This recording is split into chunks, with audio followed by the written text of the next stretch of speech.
Baik, Assalamualaikum warahmatullahi wabarakatuh. Saya Surandi dengan NIM 181141009 akan mempresentasikan materi dengan judul kesamaan tabel mortalitas. Mungkin pertama-tama kita akan bertanya apa sih itu mortalitas. Jadi, mortalitas atau kematian merupakan salah satu dari 3 komponen demografi selain fertilitas dan migrasi yang dapat mempengaruhi jumlah komposisi umur penduduk.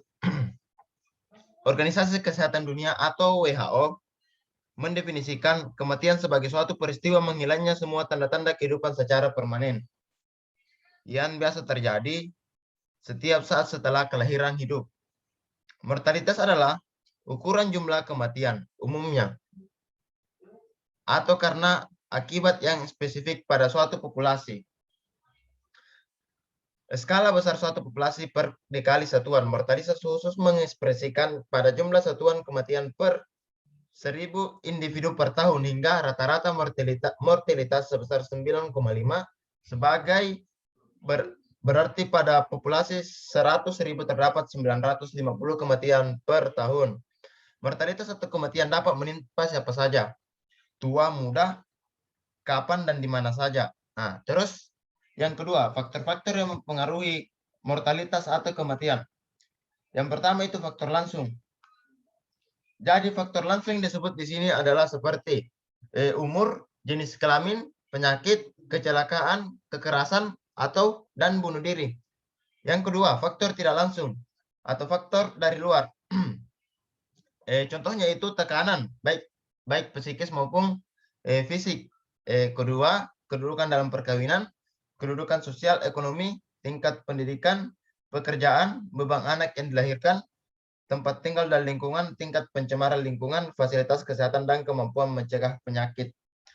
Politik dan bencana alam. Hukum mortalitas. Hukum Gompers-McKeown menyatakan bahwa tingkat kematian adalah jumlah dari komponen usia independen. Dalam kurung, istilah McKeown dinamai William McKeown, dan komponen usia tergantung yang fungsi Gompers dinamai Benjamin Gompers, yang meningkat secara eksponensial dengan usia. Dalam lingkungan dilindungi di mana penyebab eksternal kematian jarang, komponen mortalitas usia independen seringkali diabaikan.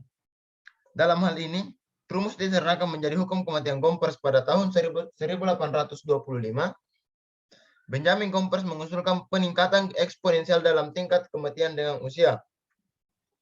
Hukum kematian Gompers-McKeown menggambarkan dinamika usia.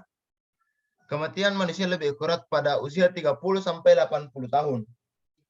Pada usia lebih maju, tingkat kematian tidak meningkat secepat seperti yang diperkirakan oleh hukum kematian ini.